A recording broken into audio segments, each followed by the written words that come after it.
Kaveri news தொலைக்காட்சி நேயர்கள் அனைவருக்கும் வணக்கம். உங்களை மீண்டும் ஒரு 8 திசை நிகழ்ச்சியில் சந்திப்பதில் மிக்க மகிழ்ச்சி. பல முக்கியமான விஷயங்கள் குறித்து பல்வேறு கோணங்களில் பேசுவதற்கான வாய்ப்பு தான் இந்த 8 திசை நிகழ்ச்சி. இன்று நாம் பேசவிருக்கின்ற தலைப்பு ஜூலை 11ஆம் நாள் உலக மக்கள் தொகை தினமாக அனுசரிக்கப்படுகின்றது. ஐநா மக்கள் தொகை குறைப்பு நடவடிக்கை பிரச்சாரத்தை மேற்கொள்வதற்காக இந்த தினத்தை பயன்படுத்துகின்றது. இதை குறித்து தான் விரிவாக பேசவிருக்கின்றோம்.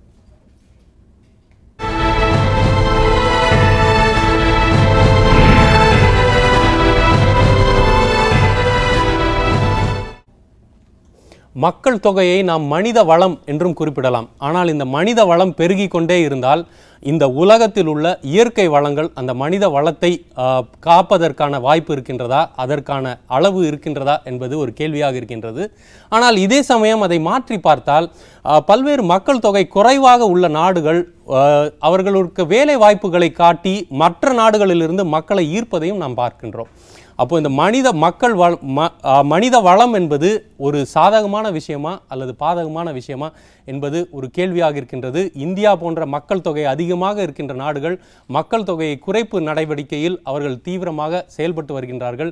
இந்த நடவடிக்கை சரியா, இந்த செயல் திட்டம் சரியான திசை நோக்கி போகின்றதா என்பதுதான் இந்த 8 திசை நிகழ்ச்சியின் மூலமாக நாம் விவாதிக்கவிருக்கின்றோம்.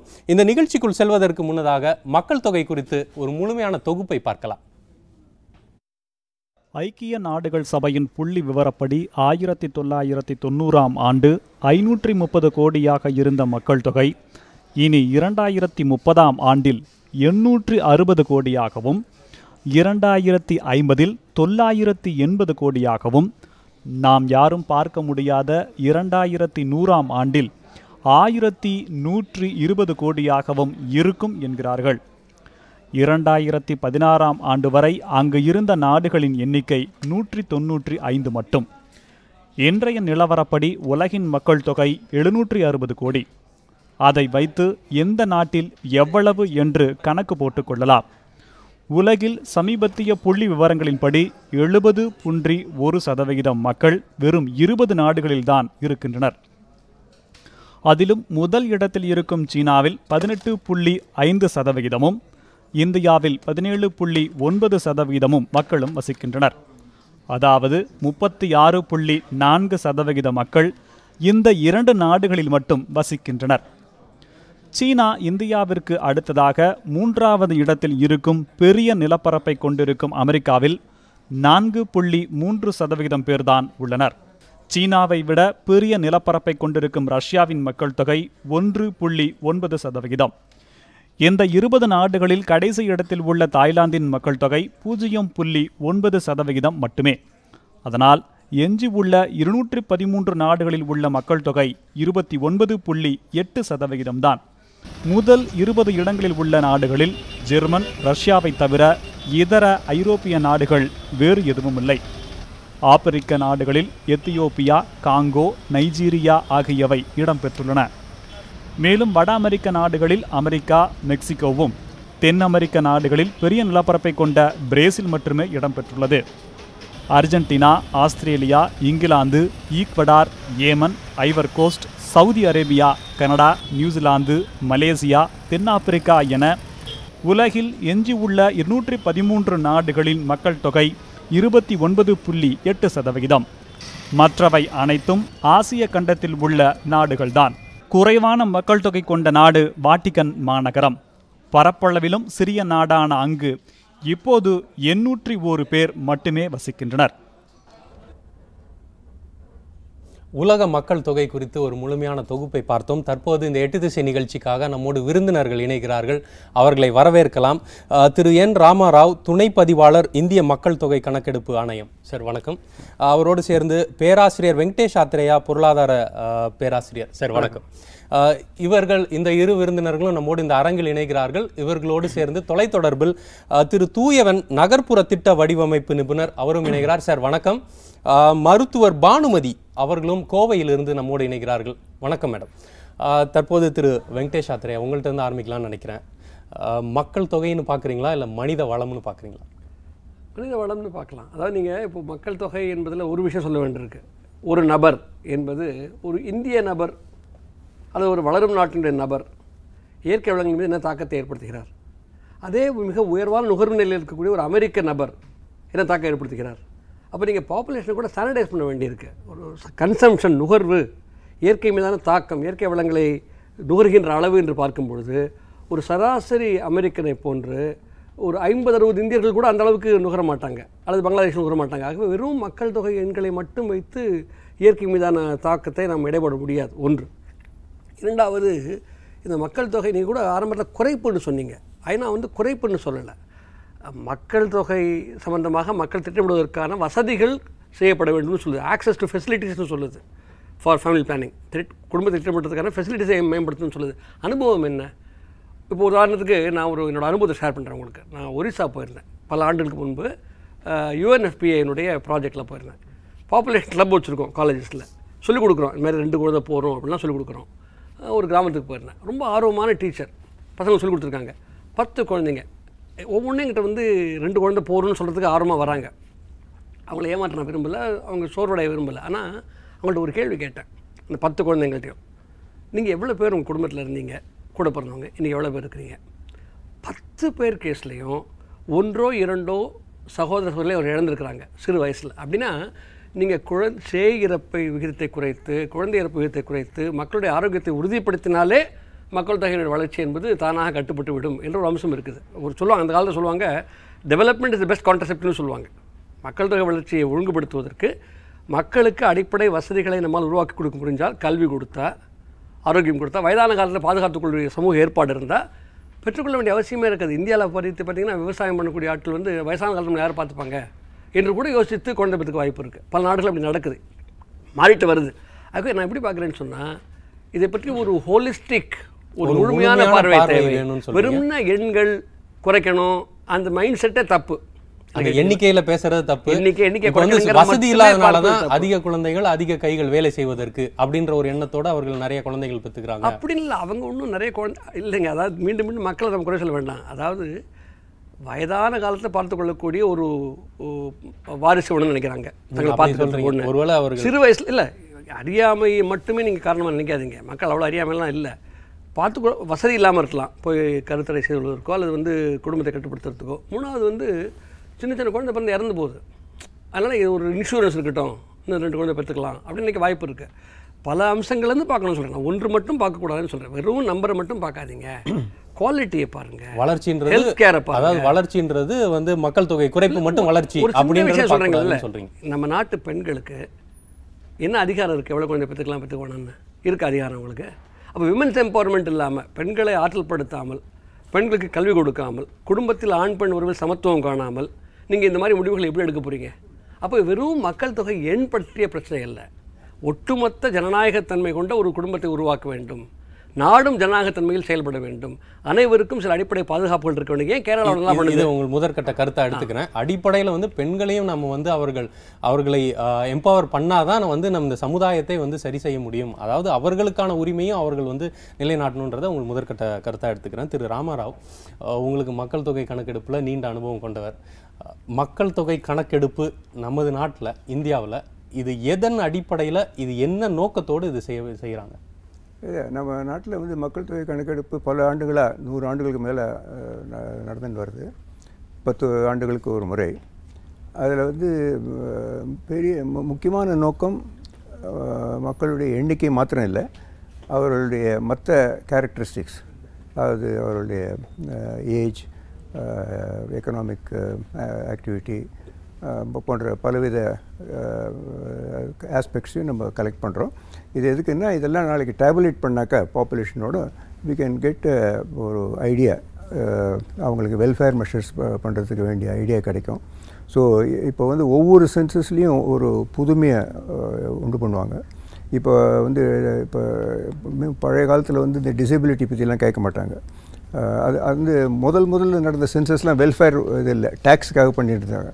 லேட்டர் ஆன் நம்ம இந்தியாவோட சுதந்திரம் அடைஞ்ச பிறகு இதை வெல்ஃபேர் மெஷர்ஸுக்கு ரொம்ப மக்கள் நலத்திட்டங்கள் செய்வதற்கும் அரசாங்கம் திட்டமிடுவதற்கும் மக்கள் தொகை கணக்கெடுப்பு அப்படின்றது சொல்கிறீங்க. மருத்துவர் பானுமதி, பேராசிரியர் வெங்கடேஷ் ஆத்ரே அவர்கள் சொல்லும்போது சொன்னார், பெண்களை ஆற்றல் படுத்தாமல் நம்ம இந்த எந்த ஒரு திட்டத்திலையும் நம்ம வந்து வெற்றி அடைய முடியாது. மக்கள் தொகை விஷயத்துல பேசணும்னா முதல்ல பெண்களை குறித்து பேசணும் அப்படின்றாரு. உங்களுடைய முதற்கட்ட பார்வை?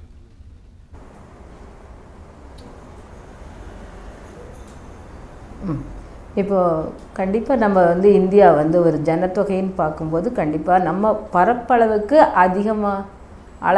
அதிகமாக தான் இருக்கும். தொடர்ந்து பேசுங்க. இருக்கு. ஆனால் வந்து அது கண்டிப்பாக ஒரு கட்டுப்படுத்த வேண்டிய சூழ்நிலை இருக்குது. என்னென்னா ஒரு நம்ம சில ஸ்டேட்ஸ் எல்லாம் வந்து பரவாயில்லையா இருக்காங்க. பர்த் கண்ட்ரோல் ப்ரோக்ராம்ஸ் நல்லபடியாக கவர்மெண்ட்டும் இம்ப்ளிமெண்ட் பண்ணியிருக்காங்க. ஆனால் அது எல்லா ஸ்டேட்டுக்கும் போய் சேரலை.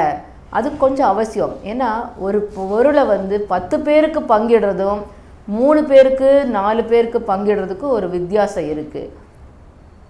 அடிப்படை தேவைகள் வந்து எம்ப்ளாய்மெண்ட்டு, உணவு, உடை, இருக்கிற இடம் எல்லாமே நமக்கு வசதியாக இருக்கணும்னா ஒரு ஸ்டேட்டு 2 ஸ்டேட்டில் இருந்தால் மட்டும் பத்தாது. இந்தியா முழுசும் நம்ம பேசணும். அதனால சில நாட்டில் இப்போ கேரளா, தமிழ்நாடெல்லாம் ரொம்ப முன்னணியில் இருக்குது. எந்தெந்த விதத்தில் முன்னணி இருக்குன்னா பர்த் கண்ட்ரோலில் இருக்குது, மார்ட்டாலிட்டி அதாவது தாய்மார்கள் பிரசவ சமயத்தில் இறக்கிறது இதெல்லாமே கண்ட்ரோலில் இருக்குது. ஆனால் ஒரு சில சந்தர்ப்பங்களில் நம்ம பார்க்குறது பெண்கள்னு பார்த்திங்கன்னா அந்த பிளானிங் ஆஃப் ப்ரெக்னென்சி, அதாவது இந்த குழந்தையை பெற்றுக்கலாம் அப்படின்னு முடிவெடுக்கிறது அந்த கப்பல் வந்து 2 பேருமே சேர்ந்து எடுக்கணும். அந்த பெண்ணுக்கு ஈக்குவலான ஒரு உரிமை இருக்கணும். அவள் வந்து அதை கண்டினியூ பண்ணணுமா இல்லை வேண்டாமா, அதை அபார்ட் பண்ணணுமா, அந்த எப்போவுமே ப்ரெக்னென்சி வந்து அபார்ட் பண்ணணும்னே நினைக்கக்கூடாது. பிளான் பண்ணி தான் ப்ரெக்னென்சி இருக்கணும். அதுக்கு நிறைய உபாயங்கள். பிளானிங் ஆஃப் ப்ரெக்னென்சி தான் கரெக்டான வார்த்தை. அதாவது எந்த ப்ரெக்னென்சியுமே பிளான் பண்ணாமல் அன்இன்டென்ஷனலாக வரக்கூடாது. அப்போ வந்து எது கேட்டாலும் முடிவெடுக்கிற உரிமை வந்து கணவன், அதாவது ஆண் மகனிடத்தை மட்டும் இருக்கக்கூடாது. பெண்ணுக்கும் ஒரு சம உரிமையோடு இருக்க வேண்டியது அவசியம்.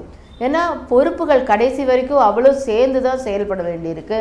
உடல் ரீதியிலையும் அவளுக்கு நிறைய தேவைகள் இருக்குது. அதனால் வந்து இது அவளுக்கும் சேர்ந்து எடுக்க வேண்டிய அவசியம். அது பண்ணும்போது கண்டிப்பாக அவங்க வந்து நல்ல விதமாக ஒரு ஹெல்தி பாப்புலேஷன் அண்டு வரக்கூடிய ஆஃப்ஸ்ப்ரிங்ஸ், அதாவது அடுத்த ஜெனரேஷன் வம்ச விருத்தி வந்து கண்டிப்பாக நல்ல விதமாக இருக்குங்கிறது என்னோட அபிப்பிராயம். அதுக்கு அவங்களுக்கு படிப்பு மட்டும் போதாது, விழிப்புணர்வு இருக்கணும், பெண்களும் முன்னால் வரணும், சமூகம் ஒட்டுமொத்தமாக கொஞ்சம் நல்ல மாற்றுதல் இருக்க வேண்டும். இப்போ ஒரு 50-60% நம்ம மாறுதல் பார்க்குறோம். எல்லா அந்த மாதிரி இருந்ததுன்னா அது கொஞ்சம் வரவேற்கத்தக்கதா இருக்கும் நான் அபிப்பிராயப்படுறேன். சரி, நீங்க 2 கருத்தை முன்வைக்கிறீங்க. ஒன்று வந்து எல்லா மாநிலங்களுக்குமான இந்த மக்கள் தொகை கட்டுப்பாடுன்றது எல்லா மாநிலங்களுக்கும் சமமா இல்லை. சில தென் மாநிலங்கள் வந்து இதுல வந்து முன்னேறி செல்றாங்க, வட மாநிலங்கள் அவர்கள் பின்தங்கி இருக்கிறாங்கன்ற ஒரு கருத்தும், அடுத்த கருத்து வந்து பேராசிரியர் சொன்னது போலதான் பெண்களுக்கும் வந்து குழந்தை பெறுவதில் அவர்களுக்குமான சம பங்கு இருக்கணும், அது அந்த முடிவெடுக்கிறதுல அவர்கள் சம பங்கு இருக்கணும்ன்றதை உங்கள் முதற்கட்ட கருத்தாக எடுத்துக்கிறேன். திரு தூயவன், இப்போ ஒரு நகர்ப்புற திட்டமிடுதல் அப்படின்ற பொழுது இப்போ எல்லாமே நகரமயம் ஆகிக்கொண்டே இருக்கின்றது, கிராமங்கள் குறைந்து கொண்டு நகரங்கள் பெருகி கொண்டே இருக்கின்றது. இந்த நகரம் திட்டமிடுதலுக்கும் மக்கள் தொகைக்குமான இந்த உறவு நீங்க எப்படி பாக்குறீங்க?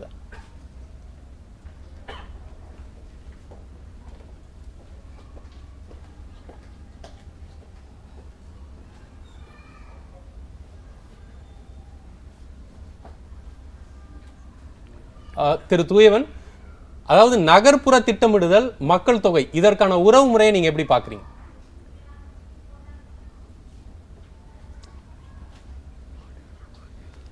நாம் தொடர்ந்து பேசுவோம். தொகை பெருகிக்கொண்டே வருகிறது, எல்லாரும் அறிந்த உண்மை. நீங்க தொடர்ந்து பேசுங்க. மக்கள்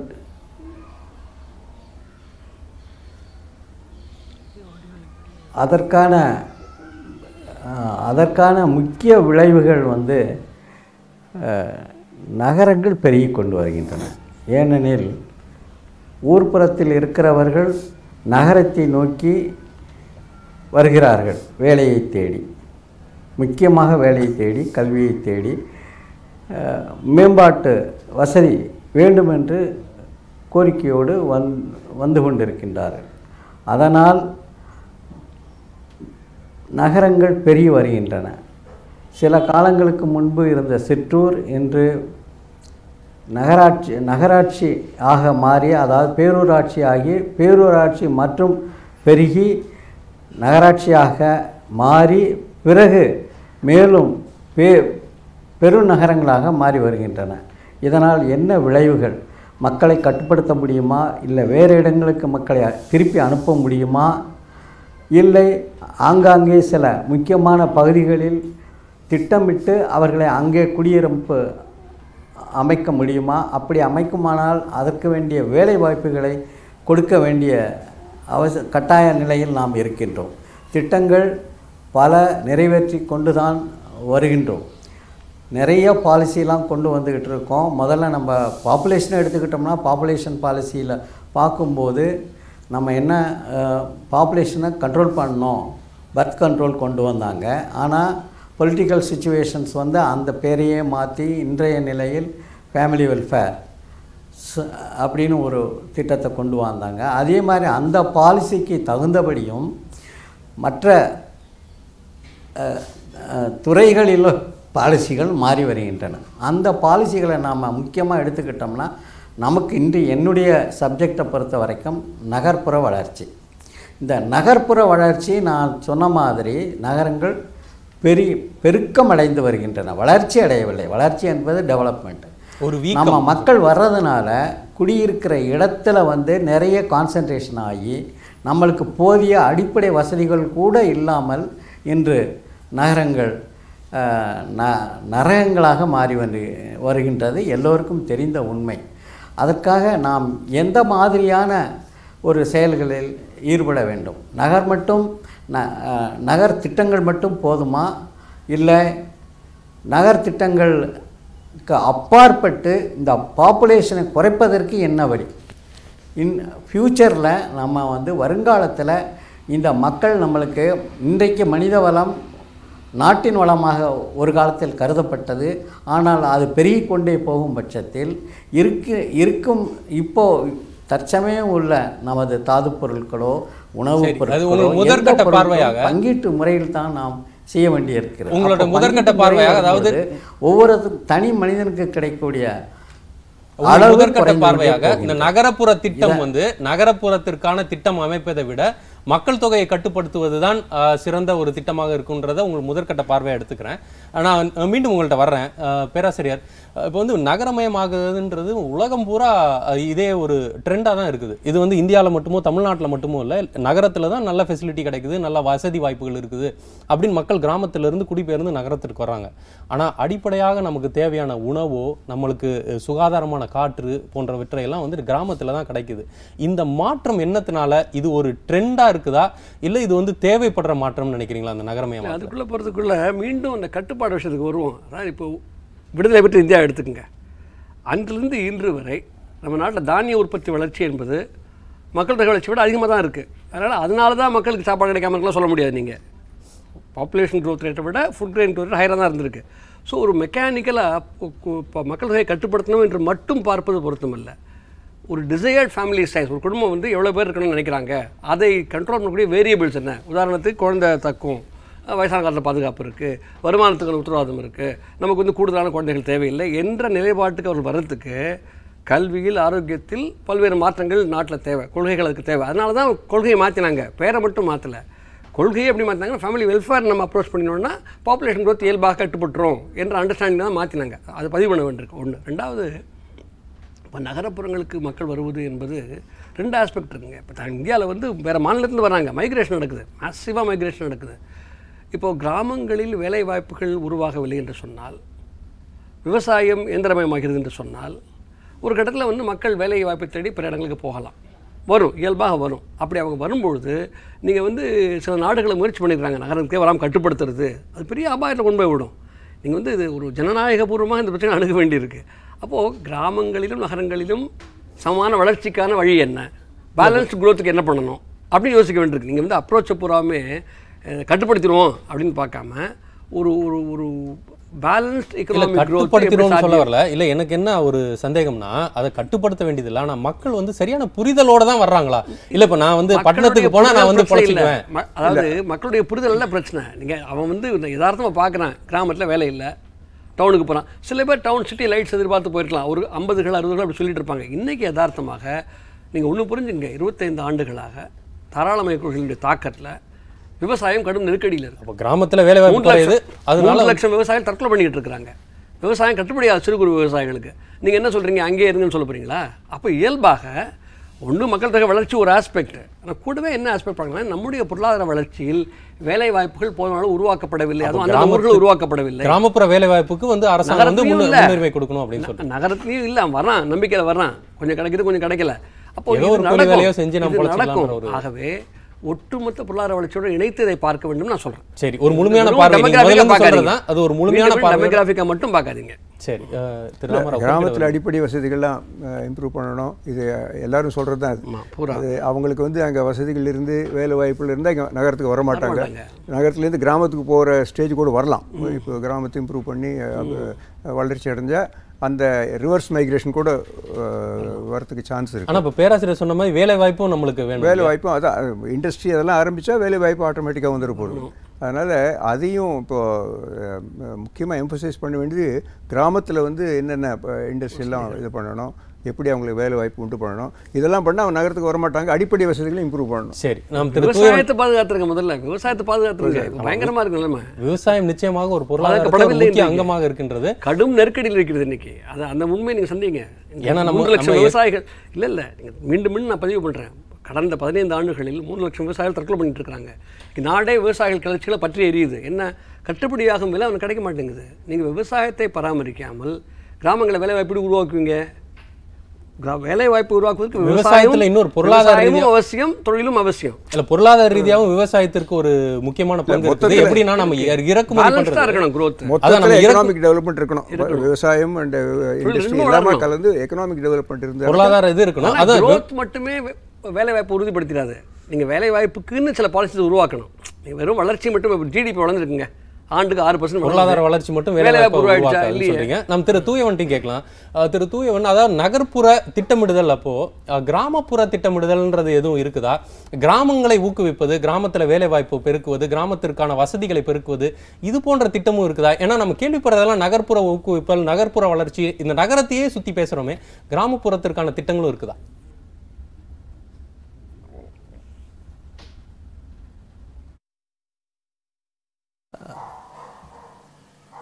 நம்ம கிராமங்கள் வந்து நிறைய இருக்குது. ஏன்னா இந்தியா வந்து ஒரு கிராமத்தை கொண்ட ஒரு நாடு. நகரங்கள் பின்னால் தான் பெருகி கொண்டே வந்தது. நமக்கு உள்ள இந்த தொழிற்சாலைகள் எங்கே இன்வெஸ்ட்மெண்ட் ஆகிறது, நீங்கள் அதை நோக்குங்க. சென்னையை எடுத்துக்குங்க, எவ்வளவு பெரிய MNC companies, other companies, IDs எங்கே வருது? சென்னையை நோக்கி தான் வருது.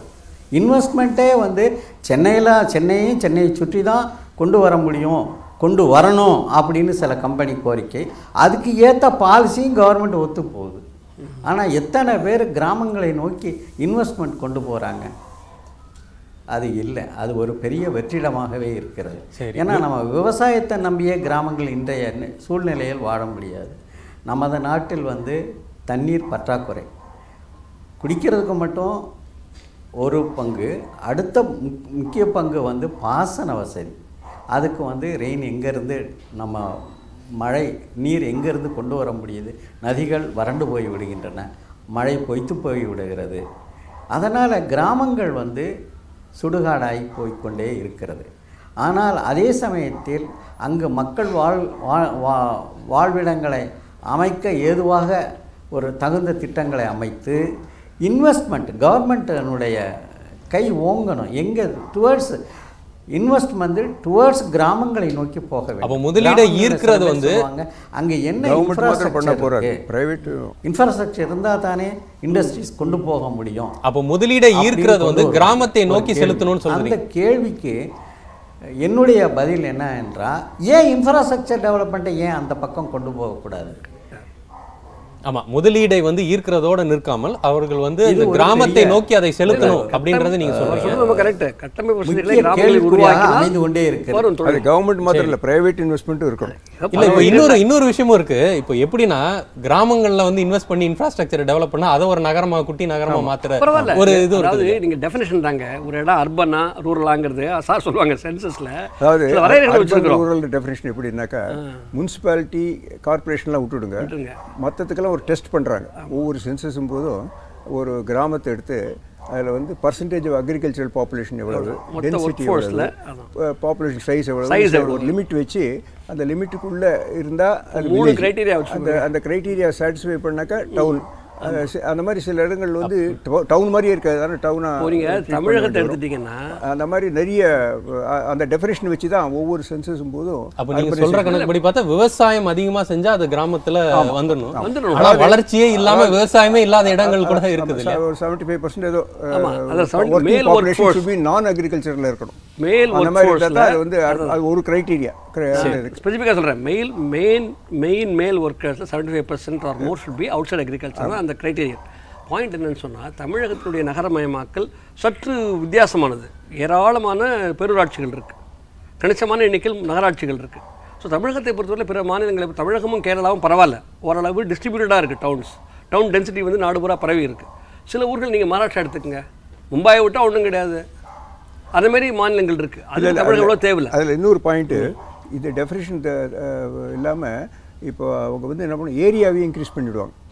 ஒரு டவுனுடைய இந்த வில்லேஜினுடைய ஏரியா, அர்பனுடைய ஏரியா, அர்பன் அந்த கணக்கிடும் பரப்பளவு அதிகமாக பாம்பேல அது மாதிரி தான் இன்க்ரீஸ் ஆகி அக்ளாமரேஷன். இப்போ சென்னை மாநகரம் அர்பன் அக்ளாமரேஷன் பண்ணிட்டு பாம்பேல பல மாவட்டங்களை சேர்த்து தான் இப்போ சென்னை மாநகரம். சென்னை மாநகரம் பாம்பேல இன்க்ரீஸ் ஆனது அப்படிதான். எல்லா ஏரியாவும் வந்து பாம்பே இதில் அந்த ஒரு இடம் மட்டும் வீங்கி கொண்டே போகுது, மற்ற இடங்கள்ல வளர்ச்சி இல்லாமல் இருக்குது. அது சமமான வளர்ச்சி கிடையாது. அது வந்து சில சமயம் அது வந்து அட்மினிஸ்ட்ரேட்டிவ்ல அதை ஏரியாவை இன்க்ரீஸ் பண்ணிவிடுவாங்க.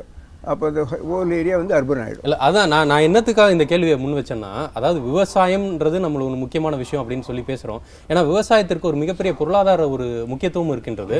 நம்ம இறக்குமதி செய்கிறது, மற்ற விஷயங்களை இறக்குமதி செஞ்சால் கூட அது மேலே ரொம்ப டிபெண்ட் ஆக மாட்டோம்.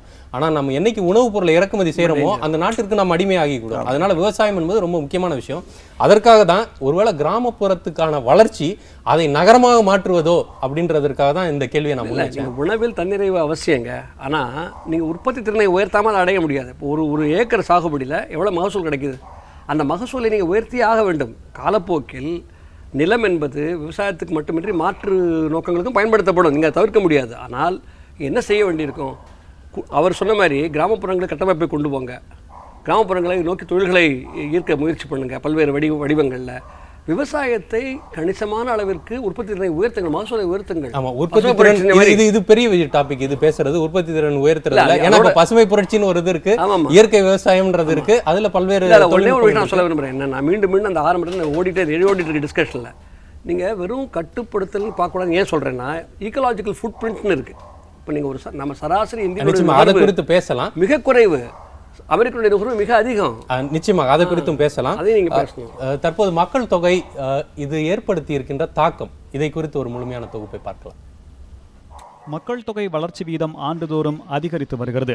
மக்கள் தொகை அதிகரிப்பை எதிர்கொள்ளும் நாடுகளாக இந்தியா, சீனா, நைஜீரியா, பாகிஸ்தான், காங்கோ, எத்தியோப்பியா மற்றும் வங்கதேசம் உள்ளன என மக்கள் தொகை தொடர்பாக ஐநா வெளியிட்டுள்ள அறிக்கை தெரிவிக்கப்பட்டுள்ளது. இந்த மக்கள் தொகை பெருக்கத்துக்கு முக்கிய காரணம் மருத்துவத்தில் நிகழ்ந்த பல்வேறு புரட்சிகளும் வியத்தகு வளர்ச்சியும் தான். மனித இனம் கூட்டம் கூட்டமாக அழிந்ததற்கு எப்படி போர் காரணங்களாக அமைந்ததோ அதேபோல் பரவும் நோய்களும் காரணங்களாக அமைந்தன. காலரா, பிளேக் மற்றும் மலேரியா போன்ற நோய்களாலும் மனித இனம் வெகுவாக வீழ்ந்தது. இதை தடுக்கும் வண்ணம் ஏற்பட்ட 20ஆம் நூற்றாண்டின் மருத்துவ புரட்சி பல மாற்றங்களை நிகழ்த்தி நோய்களின் வீரியத்தை குறைத்து மனிதனின் ஆயுளை நீடித்தது. 1950இல் எடுக்கப்பட்ட மக்கள் தொகை கணக்கெடுப்பின்படி ஆண்களின் சராசரி ஆயுள் 48 வயதாகவும் பெண்களின் சராசரி ஆயுள் 38 வயதாகவும் இருந்தது. 2001இல் ஆண்களுக்கு 63 வயதாகவும் பெண்களுக்கு 65 வயதாகவும் உயர்ந்தது. இதையடுத்து 2010இல் ஆண் பெண் இருவரின் சராசரி ஆயுட்காலம் 75ஆக உயர்ந்துள்ளது. இதே வேகத்தில் சென்றால் 2050இல் 1000 கோடியாக மக்கள் தொகை உயரும் என்கிறது ஒரு ஆய்வறிக்கை. எல்லாவற்றிற்கும் ஓர் உச்சம் இருப்பது போல மக்கள் தொகை உயர்வுக்கும் இருக்கும் உச்சபட்ச தொகை 1200 கோடி என சொல்லப்படுகிறது. இந்த மக்கள் தொகையைத்தான் பூமி தாக்குப்பிடிக்க இயலும். இதன் பிறகு மக்கள் தொகை அதிகரித்தால் அழிவு படிநிலையின் இறுதி நிலையை எட்டுவோம் என கூறப்படுகிறது. அதாவது மக்கள் தொகை அதிகரிப்பில் தொடங்கி உலக வெப்பமயமாதல் வரை மனித இனம் பல்வேறு அழிவுகளை சந்திக்கும். இன்னும் 6 டிகிரி வெப்பம் பூமியில் அதிகரித்தால் மனித இனம் பூண்டோடு அழியும் நிலையும் ஏற்படும் என்கின்றனர் சமூக ஆராய்ச்சியாளர்கள். இந்த பூமி தாங்கக்கூடிய அதிகபட்ச கார்பனின் அளவு 1,00,000 டன். ஆனால் இப்போதே கார்பனின் அளவு 500,000 டன்னை தாண்டிவிட்டது. எனவே 2200 உலக அழிவு நிச்சயம் என அடித்து கூறுகின்றனர் ஆராய்ச்சியாளர்கள். அது கார்பன் வெளியேற்றத்தினாலா அல்லது மக்கள் தொகையினாலா என்பதற்கு காலம்தான் பதில் சொல்லும். மக்கள் தொகை தாக்கம் குறித்த ஒரு முழுமையான தொகுப்பை பார்த்தோம். தற்போது மருத்துவர் பானுமதி, அதாவது மக்கள் தொகையின் பெருக்கம் இது தொடர்புடையதாக இல்லாவிட்டாலும் தொடர்ச்சியாக நம்ம இயற்கையையும் சுற்றுச்சூழலையும் சீர்கேடு செய்வது, இவை மக்களுக்கு அவர்கள் பல்வேறு நோய் நொடிகள் வருவதற்கும் பல்வேறு தாக்குதல்களை அவர்கள் ஒரு குவாலிட்டி ஆஃப் லைஃப் குறைவதற்குமான வாய்ப்பு இருக்கு அப்படின்றத சொல்றாங்க. ஒரு மருத்துவராக அதை நீங்க எப்படி பார்க்குறீங்க?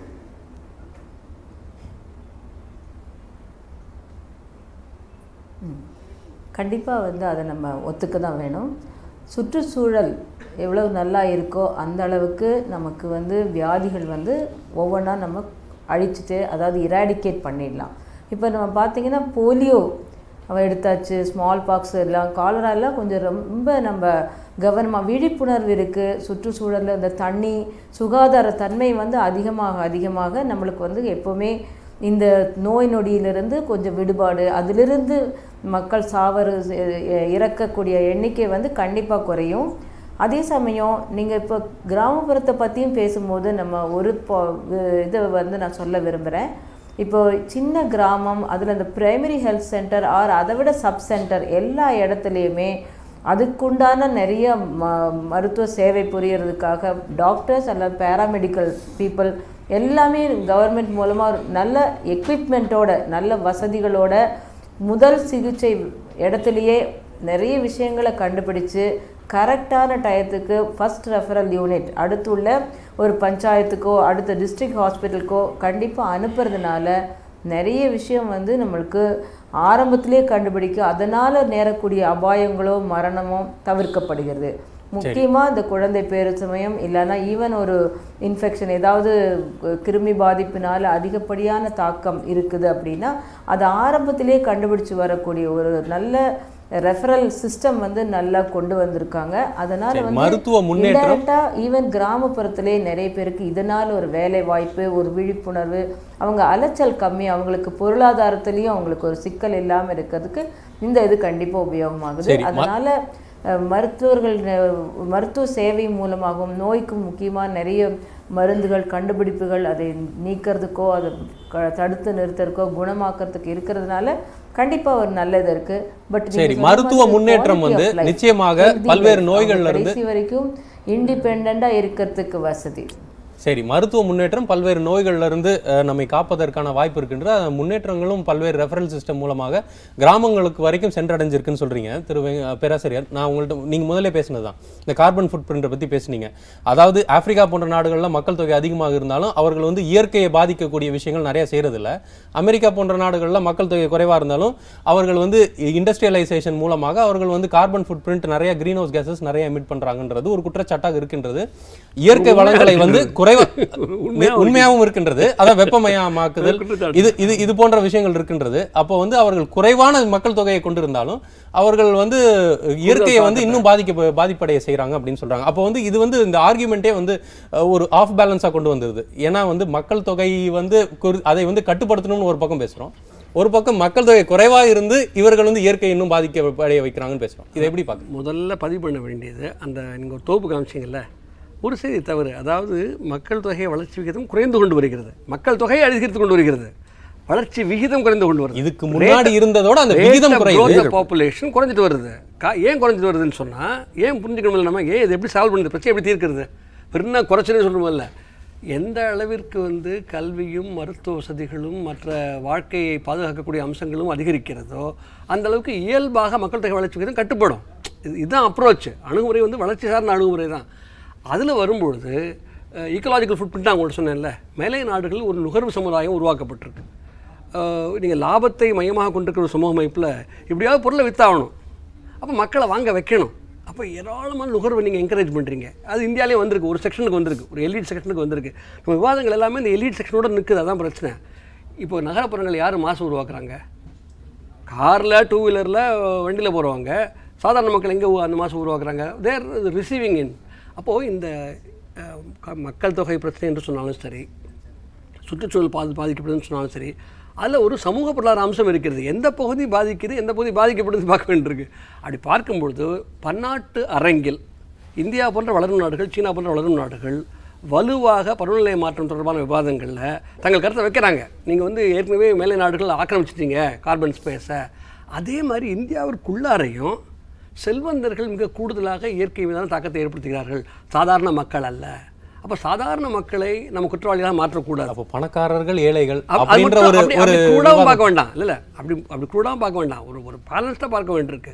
சாதாரண மக்கள் மத்தியில் நீங்கள் பிரச்சாரத்தை கொண்டு போங்க, 2 குழந்தைகள் போறோம்னு சொல்லுங்க. ஆனால் அதுக்கான வழிமுறைகளை ஏற்பாடு பண்ணுங்க. தமிழ்நாடு பண்ணி மக்கள் தொகையை எண்ணிக்கையை மட்டும் பார்க்காம அவர்கள் ஏற்படுத்தக்கூடிய தாக்கம், இயற்கை வளங்களில் ஏற்படுத்தக்கூடிய தாக்கம், ஆண் பெண் சமத்துவம், சமூகத்தில் ஒரு ஜனநாயக உரிமைகள், இப்படி இந்த அம்சத்தை ஒரு பரந்துபட்ட பார்வையில் பார்க்கணும். அதான் ஒரு பரந்துபட்ட பார்வையோடு பார்க்கணும்னு சொல்றீங்க. மக்கள் தொகையை பற்றி பேசிட்டு வந்துறாங்க, அதில் பாதிப்புகளை பற்றியே பேசின்னு இருக்கோம்.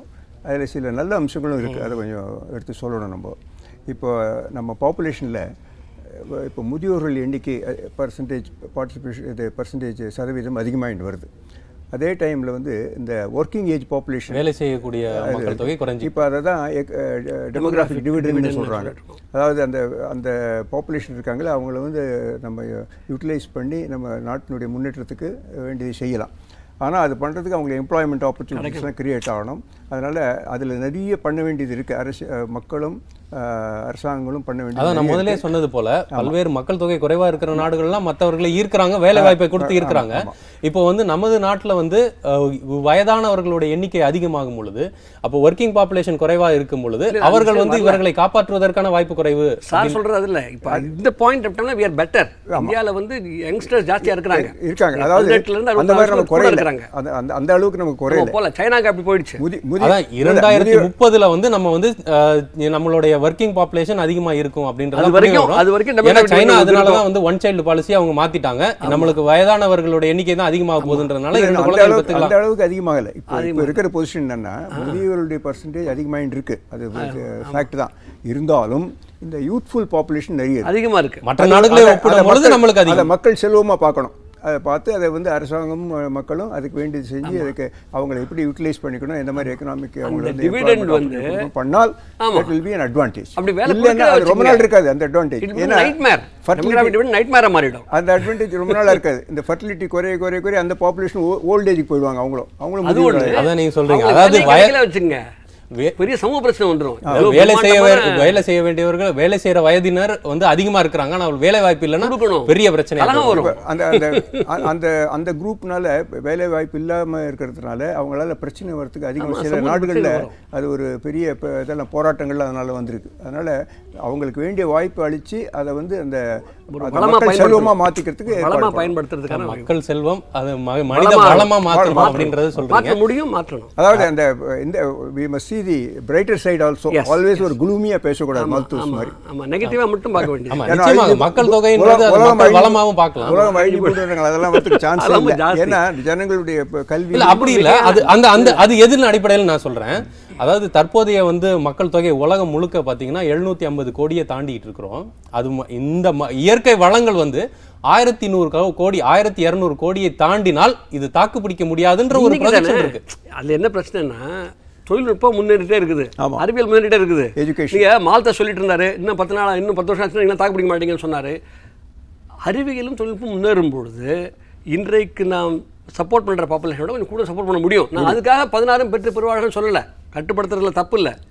நியாயமாக திட்டமிடலாம். அந்த உலகம் அழியும்ன்றது வராது. அது ரொம்ப எக்ஸசிவான இல்ல அது வந்து ஒரு வார்த்தை வந்து கொஞ்சம் ப்ரெடிக்ஷன், கொஞ்சம் ஸ்ட்ராங். நீங்கள் என்ன இல்ல கொஞ்சம் ஸ்ட்ராங்கா இருந்திருக்கலாம். ஆனா இதை வந்து நம்ம வந்து அப்படியே புறந்தள்ளி வச்சிடவும் முடியாது.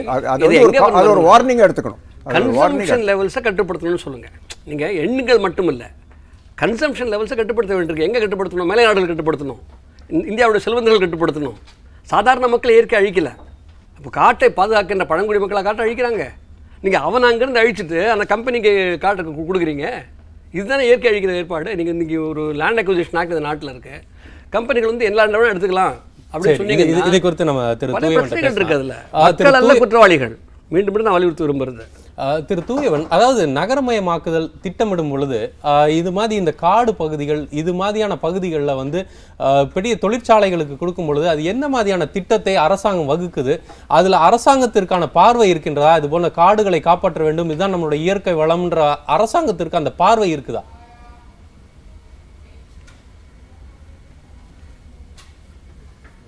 நிச்சயமாக இருக்குது. ஃபாரஸ்ட்டு வந்து முதல்ல தொழிற்சாலைகளுக்காக ஃபாரஸ்ட்டை அழிக்கிறதுக்கு பாலிசியே கிடையாது. இண்டஸ்ட்ரி கொண்டு வரணும், தொழிற்சாலைகள் கொண்டு வரணும்னா ஃபாரஸ்ட்டை அழித்து தான் தொழிற்சாலை கொண்டு வரணும்னா அது கவர்மெண்ட் வந்து பெர்மிட் பண்ணுறதில்ல. ஃபாரஸ்ட் டிபார்ட்மெண்ட்டு வந்து அதுக்கு எகென்ஸ்டாக தான் இருக்குது. ஆனால் அதே சமயத்தில் நம்ம ஒரு தொலைநோக்கு பார்வையில் பார்க்கும்போது ஃபாரஸ்ட்டும் நம்மளுக்கு தேவை. அது ஒரு இயற்கை வளம். ஃபாரஸ்ட்னால் பல நன்மைகள் நமக்கு இருக்குது, அது எல்லாருக்கும் தெரிஞ்ச விஷயம். அதே சமயத்தில் தொழிற்சாலைகள் எங்கே அமைக்கப்பட வேண்டும்? நம்ம வந்து கிராமப்புறங்களில் நான் வந்து என்னுடைய சிந்தனை வந்து கிராமப்புறங்களுக்கு இந்த இண்டஸ்ட்ரீஸ் கொண்டு போகிறதுக்கு என்ன சொன்னேன், நான் கொஞ்சம் முன்னால் நான் சொன்னது வந்து இன்ஃப்ராஸ்ட்ரக்சர் தேவைப்படுது. அதே சமயத்தில் இன்வெஸ்ட்மெண்ட் அங்கே அதை நோக்கி போகணும். அப்போ அங்கே வந்து இடங்கள் வந்து கவர்மெண்ட்டும் என்ன வெட்லேண்ட்லாம் ப்ரொடெக்ட் பண்ணி வெட்லேண்ட் இல்லாத தரிசு நிலங்களையும் புறம்போக்கு நிலங்களையும் கையகப்படுத்தி அவை அந்த இடங்களை மட்டுமே வந்து தொழிற்சாலைக்கு பயன்படுத்தணும்னு ஒரு கொள்கை அளவில் பிரின்சிபல் பண்ணி தான் தொழிற்சாலைகள் நியமிப்பதற்கு அரசு ஆணைகள் பிறப்பிக்கப்படுகின்றன. எந்த காலத்திலும் கடந்த ஒரு 10-20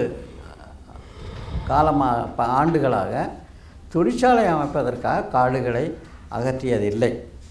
அண்ட் நிறைய இன்சிடென்ட்ஸ் இருக்குது, அதுக்கு கிளியரன்ஸே கொடுக்காமல் விட்டுருக்காங்க. இந்த ஃபாரஸ்ட்டை அழிச்சே தொழிற்சாலை கொண்டு வர்றதுக்கு அரசாங்கத்திற்கு திட்டம் இருக்குது. வந்து நம்ம கையில் இருக்குது. நம்ம அந்த தொழிற்சாலை கொண்டு போகிறவங்களும் இந்த கவர்மெண்ட் அஃபிஷியல்ஸு அது தனியாக நல்ல சிறந்த ஒரு வழிகாட்டியாக கவர்மெண்ட் இருக்கிறோம். சரி, அரசாங்கத்திற்கு திட்டம் இருக்குது, நிச்சயமான பார்வை இருக்குது. கையை காட்டுறாங்களோ அதுதான் மேலிடத்துக்கு போய் சேர்ந்து கடைசியில் ஆணையாக பிறப்பிக்கப்பட்டு செயலாக்கப்படுகிறது. சரி, அரசாங்கத்திற்கு நிச்சயமான பார்வை இருக்குது, அவர்களுக்கான திட்டம் இருக்குது. அவர்கள் வந்து விவசாயத்திற்கு ஏற்காத, விவசாயம் செய்ய முடியாத நிலங்களும் ஃபாரஸ்ட் லேண்ட் இல்லாத நிலங்களில் மட்டும்தான் தொழிற்சாலை அமைப்பதற்கான அனுமதி தர்றாங்கன்னு சொல்கிறீங்க. மருத்துவர் பானுமதி, தற்போது இப்போது இது போன்ற இயற்கையை எதிர்த்து நாம் எது செய்தாலும் அதற்கு வந்து நம்மளுடைய உடலில் அதற்கான விளைவுகள் தெரிந்து கொண்டே தான் இருக்கும். இப்போ வந்து இண்டஸ்ட்ரியை வந்து ஒரு தொழிற்சாலையை வந்து நகரத்திலிருந்து வெளியே தான் வைக்கணும் அப்படின்னு சொல்கிறாங்க. ஆனால் தற்போது அப்படி நகரத்திற்கு வெளியே வைக்கும் பொழுது அது ஏற்படுத்தக்கூடிய ஆபத்துகள், இதையெல்லாம் குறித்து ஒரு மருத்துவ ஆய்வுகள்லாம் நடந்துகிட்டு இருக்குதா? இதை குறித்து மக்களிடம் காப்பாற்றுவதற்கான விழிப்புணர்வு, மக்களுக்கான மருத்துவ வசதிகள் இதெல்லாம் எந்த அளவுக்கு இருக்குதுன்னு நினைக்கிறீங்க?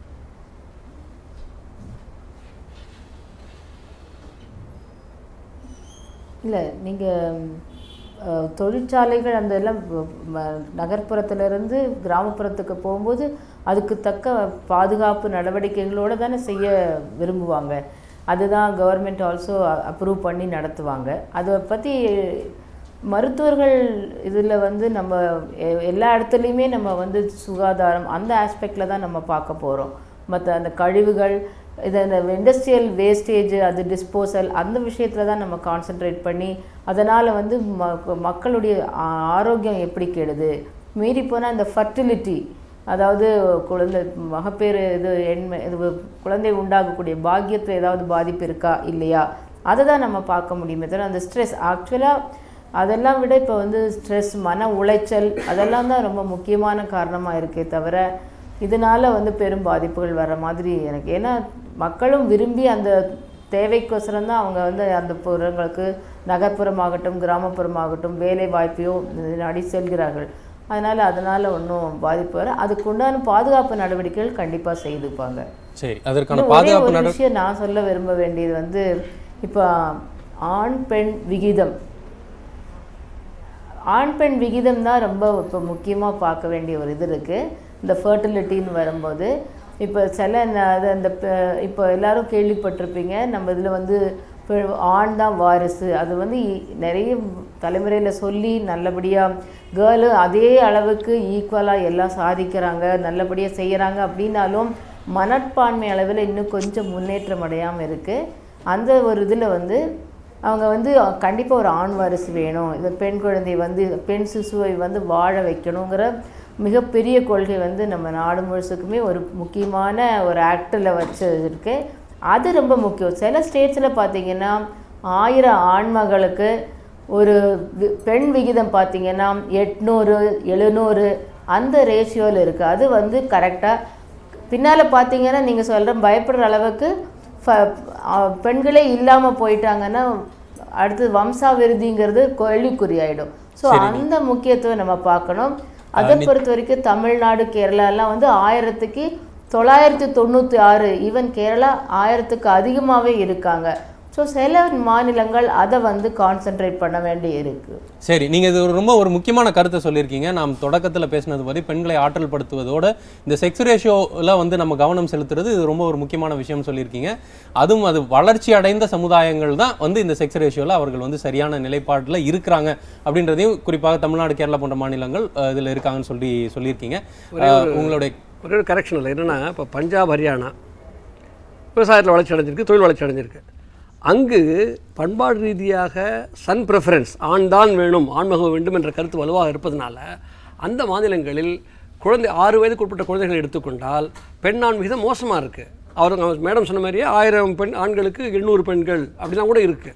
வெறும் வளர்ச்சி மட்டுமே ஆட்டோமேட்டிக்காக அதை உத்தரவாதப்படுத்திடாது. அவங்க சொன்ன மாதிரி பாரம்பரியம் வலுவாக ஆண் பெண் சமத்துவம் என்பது பிரச்சாரம் செய்யப்பட வேண்டும். பெண் ஆணும் சமம்ங்கிறத உறுதிப்படுத்தணும். இப்போ நான் வந்து 90களில் தமிழகத்தில் ஆய்வு பண்ணேன். நானும் இப்போது ஓய்வு பெற்றுட்டாங்க சீராணி சுங்கிற கலெக்டரும் அவங்க ஹெல்த் டிபார்ட்மெண்ட்டில் இருக்கும்பொழுது நாங்கள் என்ன பார்த்தோம்னு சொன்னால், தமிழகத்தில் ஆண்டுக்கு ஏறத்தாழ ஒரு 3000 பெண் சிசுக்கள் கொலை செய்யப்பட்டு வந்தன. பெண் சிசுக்களை நேர்ந்து கொண்டிருந்தது. ஒரு 7-8 வரிசையான மாவட்டங்கள், நீங்கள் வந்து மதுரையில் துவங்கி தேனி வழியாக தர்மபுரி வழியாக போனீங்கன்னா அப் டு கிருஷ்ணகிரி வெள்ளூர் வரைக்கும் நாங்கள் பார்த்தோம். வலுவான பிரச்சார இயக்கங்கள் மூலமாக கம்யூனிட்டிஸை மொபிலைஸ் பண்ணி அவங்களோட மாற்று கருத்துக்களை மாற்று விழுமியங்களை நம்மளுடைய பாரம்பரியம் என்னவாக இருந்தாலும் பிரச்சாரத்தின் மூலமாக அவரோட மனநிலை மாற்றணுன்றது ஆண்மக தேவை, அதுதான் ப்ரெஃபர்டுங்கிறத மாற்றியே ஆகணும். ஆணும் பெண்ணும் சமம்ங்கிற கோட்பாட்டை அவங்க சொன்ன மாதிரி உறுதிப்படுத்தணும். அதான் நம்மளுடைய பாரம்பரியம் என்னவாக இருந்தாலும் அந்த பிரச்சாரத்தின் மூலம் மாற்றணும்னு சொல்றீங்க. இந்த மக்கள் தொகை தினத்தன்று ஒன்று சொல்ல விரும்புகிறேன். மக்கள் தொகைன்னு அப்படியே பார்க்க முடியாது, அதை வந்து பலவித கோணங்களில் பார்க்கணும். ஏஜ், எக்கனாமிக் ஸ்டேட்டஸ், அதுக்கப்புறம் மற்ற பலவித கேரக்டரிஸ்டிக்ஸில் ஸ்டடி பண்ணி நிறைய ஆராய்ச்சி பண்ணணும். ஒவ்வொரு ஏரியாவுக்கும் ஒவ்வொரு பிரச்சனை இருக்கும்.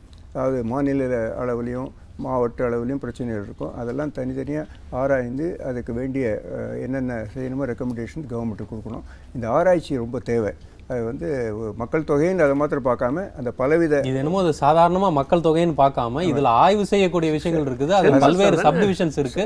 அதை வந்து ஒரு சாதாரண விஷயமாக அணுகாம அதை வந்து அப்பதான் நமக்கு வேண்டிய பலன் கிடைக்கும். பரந்தப்பட்ட பார்வையோட அணுகணும்ன்றது அதுதான் நம்ம மெசேஜ் சார் சொல்றது. டெமோகிராஃபின்னு சொல்லுவோம். நீங்க வந்து வேலை வாய்ப்பு, என்ன வேலை பண்றாங்க, நிச்சயமாக என்ன படிச்சிருக்காங்க, இதெல்லாம் வரணும். அப்பதான் ஒரு பிக்சர் உங்களுக்கு கிடைக்கும். அது வந்து ஒவ்வொரு ரீஜன்லையும் தனித்தனியாக இருக்கும். இப்போ வந்து இப்போ சென்னை எடுத்துட்டா அது ஒரு மாதிரி இருக்கும், கடலூர்னு ஒரு மாதிரி இருக்கும். அதனால் ஒவ்வொரு மாவட்டத்திலும் தனித்தனியாக ஒருத்தருக்கு இடையான தனித்தன்மை, ஒரு இடங்களுக்கான தனித்தன்மையை படித்து அதுக்கான வாய்ப்புகளை நம்ம ஏற்படுத்தி கொடுக்கணும். அப்பதான் நான் பொதுவாக சொல்ல விரும்புறது அதான் நம்ம மெசேஜாக இருக்கணும். இன்னைக்கு மக்கள் தொகை தினத்தன்று மக்கள் தொகை பெருகுவதற்கு மக்களை குற்றவாளிகளாக ஆக்காதீங்க. எந்த அளவிற்கு வந்து நம்முடைய வளர்ச்சி மக்களுக்கு சாதகமாக இருக்கிறதோ அந்த அளவுக்கு இயல்பாக மக்கள் தொகை வளர்ச்சி விகிதம் குறையும். சரி, அதாவது வளர்ச்சி அதிகரிக்கும் பொழுது மக்கள் தொகை வந்து வளர்ச்சியின் தன்மை வெறும் வளர்ச்சி அதிகரிப்பு ஜிடிபி growth மட்டுமல்ல, வளர்ச்சியின் தன்மை மக்களுக்கு சாதகமாக அமைந்தால் குழந்தைகளை பாதுகாக்க முடியும், பிறந்த குழந்தை இறந்து போகாது, வயசான Infant காலத்தில் mortality இருக்காது. சமூக பாதுகாப்பு இருக்குது, இது போன்ற வந்துருச்சுன்னு சொன்னா கல்வி வளர்ச்சின்றது நீங்க சொல்றதை புரிஞ்சுக்கிறேன். அதாவது வளர்ச்சின்றது வெறும் பொருளாதார அடிப்படையிலோ வளர்ச்சி, ஏதோ ஒரு தொழிற்சாலை அடிப்படையிலோ அந்த வளர்ச்சி இல்லாமல் பரந்துபட்ட ஒரு வளர்ச்சி இருக்கும்போது மக்கள் தொகை கல்வி, ஆரோக்கியம், ஆண் பெண் சமத்துவம், இது மூன்று மிக அவசியம். சரி, இதை உங்கள் நிறைவு கருத்தாக எடுத்துக்கிறேன். நம்முடைய விருந்தினர்கள் பல்வேறு கருத்துக்களை தெரிவித்தார்கள். மருத்துவர் பானுமதி அவர்கள் மருத்துவ ரீதியாக என்னென்ன பிரச்சனைகள் இருக்கின்றது, அது எந்த அளவுக்கு வளர்ந்திருக்கின்றது மருத்துவம், அது போன்ற விஷயங்களை அவர் எடுத்து சொன்னார். முக்கியமான விஷயமாக ஆண் பெண்ணுக்கான எண்ணிக்கை சமத்துவம், செக்ஸ் ரேஷியோ, இது வந்து ஒரு முக்கியமான விஷயமாக பார்க்க வேண்டும் என்பதை அவர் எடுத்து சொன்னார். திரு தூயவன் நகர்ப்புறத்தை எப்படி கட்டமைக்கின்றதற்கான அரசோட பார்வை, இதை குறித்து நமக்கு விளக்கி சொன்னார். பேராசிரியர் வெங்கடேஷ் ஆத்திரே, அதாவது கார்பன் ஃபுட் பிரிண்ட்ஸ் போன்ற பல்வேறு மக்கள் தொகை குறைவாக இருந்தாலும் அந்த நாடுகள் இயற்கை வளங்களுக்கு ஏற்படுகின்ற பாதகங்கள், இதை எடுத்து சொன்னார். திரு ராமராவ் அவர்கள் பல்வேறு மக்கள் தொகை கணக்கெடுப்பு என்பது வெறும் மக்கள் தொகை எண்ணுவதில்லை, ஒரு எண்ணிக்கை இல்லை, இது வந்து ஒரு மிகப்பெரிய துறை. இதை வந்து ஆய்வு பார்வையோடு நாம் பார்க்க வேண்டும். ஒரு பகுதிக்குமான தனித்தன்மை, சிறப்பு தன்மைகள் இருக்கின்றது, இதை நாம் ஆய்வு பார்வையோடு பார்க்க வேண்டும் என்பதை எடுத்து சொன்னார். அந்த மக்கள் தொகை தினத்தில் நாம் சொல்ல விரும்புகின்றது இதுதான், ஆணுக்கும் பெண்ணுக்குமான சம உரிமை இது நிச்சயமாக அனைவரும் மனதில் கொண்டு இருக்க வேண்டும். ஏனென்றால் பெண்ணுக்குமான சம உரிமை இருக்கும் பொழுதுதான் அவளுக்கான குழந்தை பெற்றுக் கொள்வதற்கான அனைத்து விஷயங்களிலும் அவருக்கான சம உரிமை இருக்கும் பொழுதுதான் இந்த மக்கள் தொகை என்பது ஒரு சரியான கட்டுப்பாடோடு இருக்கும் என்பதுதான் இந்த 8 திசை நிகழ்ச்சியின் பார்வையமாக இருக்கின்றது. இந்த நிகழ்ச்சியில் கலந்து கொண்டு உங்கள் கருத்துக்களை தெரிவித்த விருந்தினர்கள் அனைவருக்கும் நன்றி. இந்த நிகழ்ச்சியை பார்த்த நேயர்கள் அனைவருக்கும் நன்றி. நண்பர்களே, உங்களை மீண்டும் ஒரு நல்ல நிகழ்ச்சியில் சந்திக்கின்றேன். தொடர்ந்து இணைந்திருங்கள் காவேரி நியூஸ் தொலைக்காட்சியோடு.